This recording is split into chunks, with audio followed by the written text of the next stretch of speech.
We're here at the Parrish Art Museum, and we'd like to give you a look at the 2020 student exhibition, so you can have the full experience from home. The director of the museum is going to join me in the galleries for a personal tour. So let's have a look.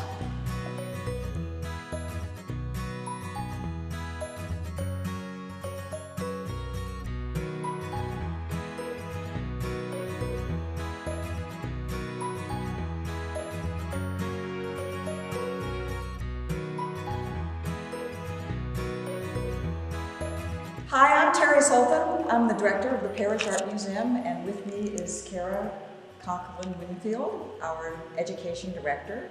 And we are standing in a gallery at the Parrish Art Museum looking at artwork from the annual student art exhibition here at the Parrish. Cara, this exhibition project has been going on for a really long time. Can you tell me a little bit about the history? As far as we know, the exhibition is going on for at least 70 years. When the museum had its centennial in 1998, we did some research, and at that time determined that the exhibition started more than 50 years prior. So sometime in the 1940s it all started, and since coming to this building, we've held an annual exhibition, and it highlights school districts from the East End and beyond. When we started 70 years ago, how many schools and how many students were involved, do you think? I think about 10 or 12. We found some very early exhibition records, and they had a handful of art teachers that were involved at that time. It was really driven by art teachers and an art teachers association at the time. And how many schools and how many students do we have now? There are about 40 schools now, and we really can't even count the students because some are group projects that hundreds of students contributed to. So it's somewhere in the thousands. I think you could safely say at least 2,000.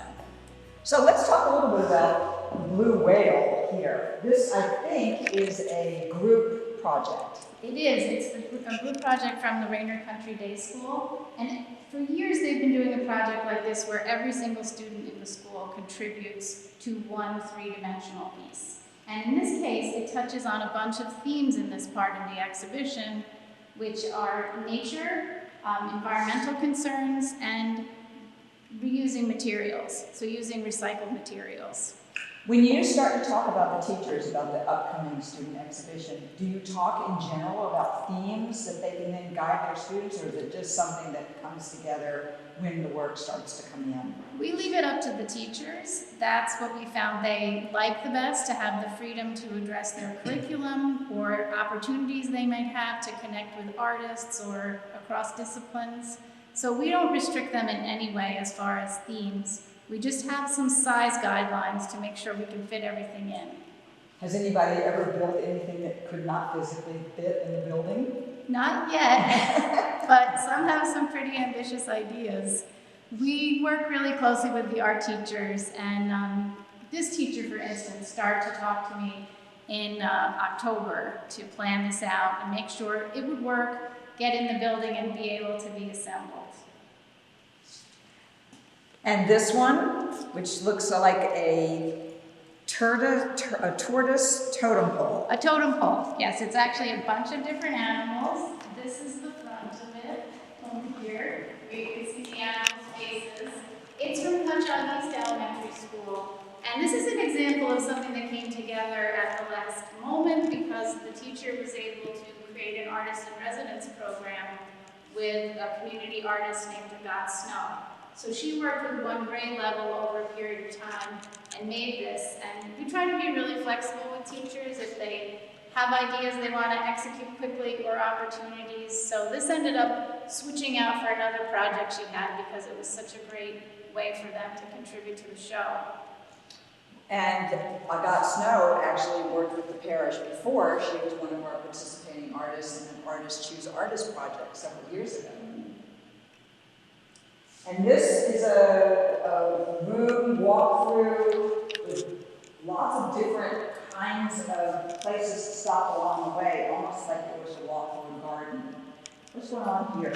This is from the Hang-On School, and they also find a way for every student in the school to participate in the project. They usually have some sort of structure and individual elements from the children. In this case, it is exactly what you mentioned. It's a contemplation of nature. So they spent the school year, really from the beginning of the school year up until now, looking at various aspects of nature, plant life, human life, animals, insects. So they're organized in different sections. Like you can find a penguin section over there. Here clearly are all of the areas expressive trees. Okay. They're trees. And they also have to do, as I said, with human life. So we have food, we have teapots, we have animals, we have fantastic elements, and almost every object is made out of clay. A few other materials used.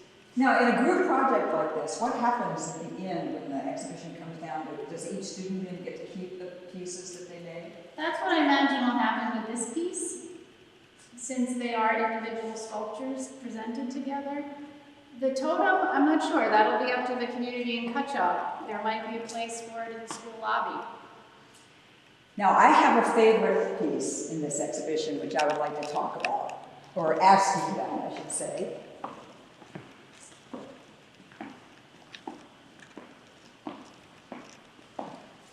I found this nothing short of wonderful. First of all, I would like to have them all. They look so comforting and joyful at the same time. And it's so beautifully presented. And then down here, I'm assuming that these are the tools that were used to make the pieces. Those are the knitting needles, which the children also made. So the knitted kittens are made by first graders from Sag Harbor Elementary School. And the teacher there, Gary Osborne, set up a group of parent volunteers who actually came in to teach the children how to knit so they could essentially learn one-on-one. And they made the knitting needles out of dowels, which they took out to the playground, rubbed on the ground until they got a pointed edge, rubbed on the blacktop, and then used sandpaper and wax to make their own knitting needles. And they're actually labeled. With each child's name. Each child has their name on their knitting needles. And presumably they'll continue knitting when the show is over. Mm-hmm. And then here's another one, I assume from the same school? It's from the same teacher, but this is from a homeschool group on the North Fork. I mean, I know we're in an art museum and you're not supposed to touch the works of art. It's hard not to. It's very hard not to want to pet a little dog. Right, it squeezed the kittens, yeah. It's very hard. What's your favorite room? A favorite piece in this room? What is your favorite piece in this room? My favorite piece is over here. It's been looking at us since we came in the room, and I felt that way as soon as we opened it up. So these are owls from Bridgehampton School, and I love the expressiveness of the faces, the uniqueness of each piece. It's a great use of collage, but also painted paper collage. So the children first made their papers, made their colored papers, and then did torn paper collage. And the eyes, each of them just has its own personality. Love it. And it's another big theme in the exhibit. We have so many things with birds, something we could have a look at. I noticed that. The minute you said it, I start to see over here you have songbirds as a theme. And then we have wings of birds with various feathers. And again, they didn't talk to each other to make this decision. It just kind of happened as universal synchrony. They may be friends, but they're independent schools. And I think that these themes just came out. So this is from Sag Harbor. That's from Conklin Community School over on the North Fork. And in this case, each student in the school made a decorated feather that they put together into the wings. So we have some other bird pieces over here, some ceramic birds.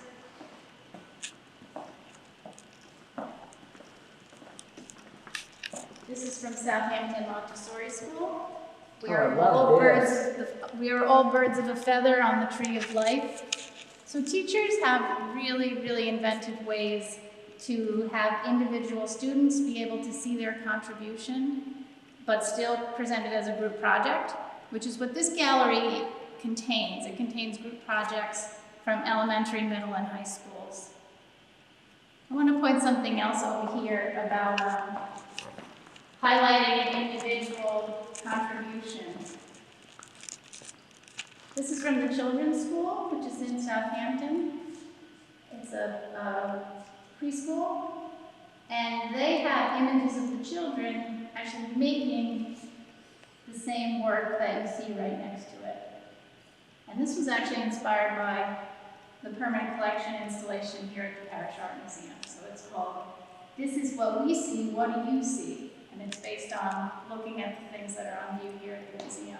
Yes, the permanent collection installation that's up right now at the same time is called What We See, How We See. And it's very nice to see that the school actually took that as a jumping off point to make their work. It's great. What about this one? I think this is pretty great too, this hanging piece here. It looks like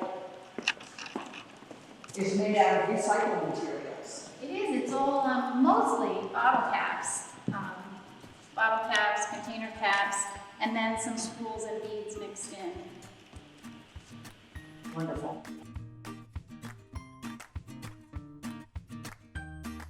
These are color wheels made with collage, which I think is a great way for young students to learn about the color wheel and the relationships between colors by finding colors in different shades and filling in the secondary between the primary colors. And how old would the students be that made that piece? The students are grades 1 and 2, so they're like 6 and 7 years old. That's pretty amazing, isn't it? That 6 and 7-year-old kids would have such very high level of creativity and understanding. Beautiful.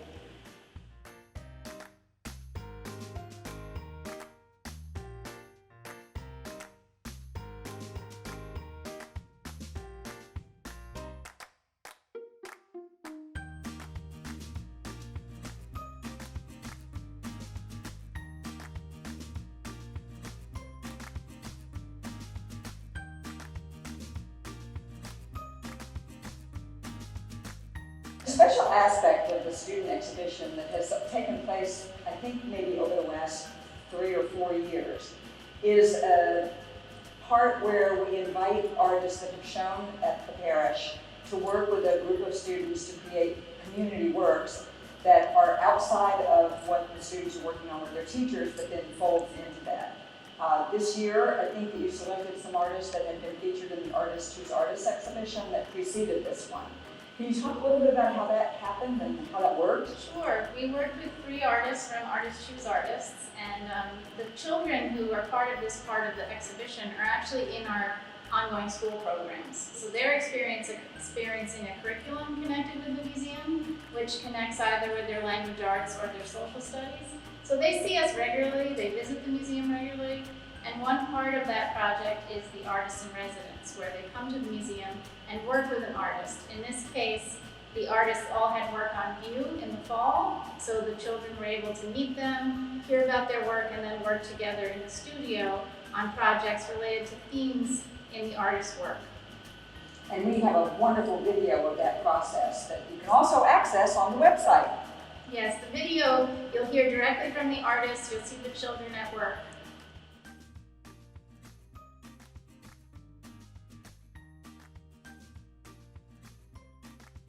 Well, I just want to ask, when we're working with all these thousands of students, I mean, we're going from the itty-bitties all the way up through high school, and what I understand is that you do kind of separate them. In this room that we're in right now is a special gallery for the high school students, and that would be 9 through 12? Exactly, and in this case, we're highlighting individual work because those students are starting to think of themselves as young artists. Some of the high schools also submit group projects. For the most part, we feature them in the large gallery. That's all group projects. So high schools are able to submit up to 15 individual pieces, and that's what you see on view right here.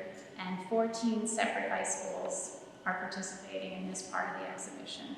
And how many of these students go on to art school for college? A small number, probably about overall, I would say 1 or 2 of each of the students, of each of the groups from each year. over the years we get to know the high school teachers well, and they let us know what their students are doing. So I'm just going off the top of my head from the schools we know most. Some students go into art education, others of them go to study visual art. And because we do 9 through 12 in high school, I imagine that over the course of 4 years, you see the growth and development of certain students as they progress. Some of the students, some of the really exceptional students you see appear year after year. The teachers do have to make a small selection of only 15 works and 1 work by student. So they tend to feature their really committed students, those who've taken art all the way through and are now juniors or seniors.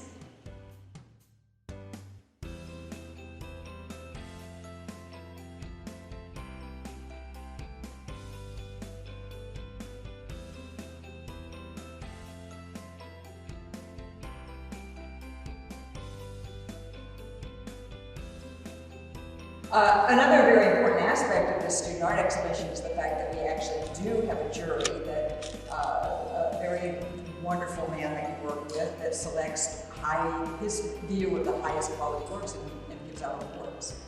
Yes, so seniors are eligible for awards in various media, and Professor Neill Slaughter, for over 40 years, was a painting instructor at Long Island University and other places.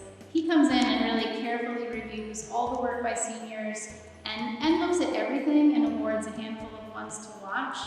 But he chooses seniors based on what he says is a real expressive quality in the work. He's looking at skill, but he's also looking for a kind of transcendence, something that brings you to another place when you look at the work. So, for example, on this wall, there's this very strong work from Belcourt. He singled out these 2 photographs and this drawing for awards for seniors. He didn't pick my favorite piece of that group. This is my favorite one. It's hard to choose. It's hard to choose. It's very hard to choose. In total, he chose, I believe it's 39. He's honoring 36 seniors. And then for the category that he calls ones to watch, he chose 13 others, which are the younger students that he really couldn't help noticing. So for some of these young artists, the very first exhibition that will be on their resume and their professional resume will be they participated in a group exhibition at the Parrish Art Museum.